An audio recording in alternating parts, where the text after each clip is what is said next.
પ્રધાનમંત્રી નરેન્દ્ર મોદીએ science city ખાતે નોબેલ પ્રાઇઝ પ્રદર્શનને ખુલ્લું મૂક્યું હતું। આજથી 1 મહિના સુધી નોબેલ મીડિયા દ્વારા આ એક ખાસ પ્રદર્શન યોજવામાં આવ્યું છે, જેમાં મુલાકાતીઓ નોબેલ પ્રાઇઝ વિશે, સ્થાપક આલ્ફ્રેડ નોબેલ વિશે તેમજ નોબેલ પ્રાઇઝ વિજેતા વૈજ્ઞાનિકો તેમજ કાર્યપદ્ધતિ વિશે માહિતગાર થઈ શકશે। મહત્વનું આકર્ષણ એ છે કે આ પ્રતિષ્ઠિત નોબેલ પ્રાઇઝ વિજેતા 9 વૈજ્ઞાનિકો સાથે દેશના ટોચના વૈજ્ઞાનિકો પણ અહીં હાજર છે। સૌપ્રથમવાર વૈજ્ઞાનિકો રાજ્ય અને દેશના વિદ્યાર્થીઓ સાથે સંવાદ કરશે। ઉલ્લેખનીય છે કે જગવિખ્યાત નોબેલ પ્રાઇઝ ફાઉન્ડેશન વતી નોબેલ મીડિયા ભાગ લઈ રહ્યું છે। વાઇબ્રન્ટ ગુજરાત સમિટમાં નોબેલ પ્રાઇઝ વિજેતા 9 મહાન વૈજ્ઞાનિકો professor David Gross, professor Michel Hartmut, professor Serge Haroche, professor William Moerner, professor Venkatraman Ramakrishnan, professor Richard Roberts, professor Randy Schekman, professor Harold Varmus અને પ્રોફેસર એડા યોનાથ હાજર રહ્યા છે। ગુજરાત અને અન્ય રાજ્યોના વિદ્યાર્થીઓમાં વિજ્ઞાન અને સંશોધન પ્રત્યેની રુચિ કેળવાય તેવો આ એક પ્રશંસનીય પ્રયાસ છે।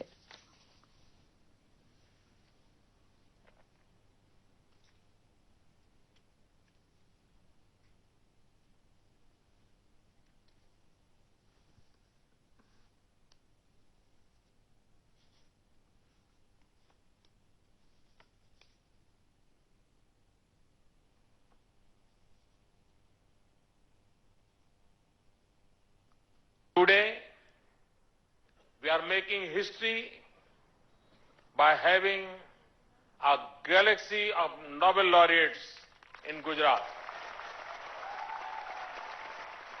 I extend a hearty welcome to all the laureates present here. You are valued friends of India. Some of you have been here earlier several times. One of you was born here, Venki,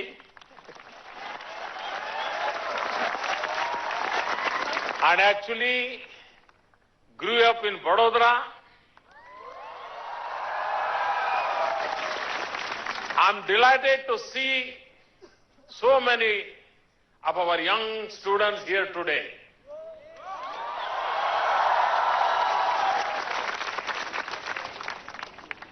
एक प्रकार से आज मेरे सामने लघु भारत है। हिंदुस्तान के हर कोने से आए हुए भावी वैज्ञानिक मेरे सामने बैठे हैं।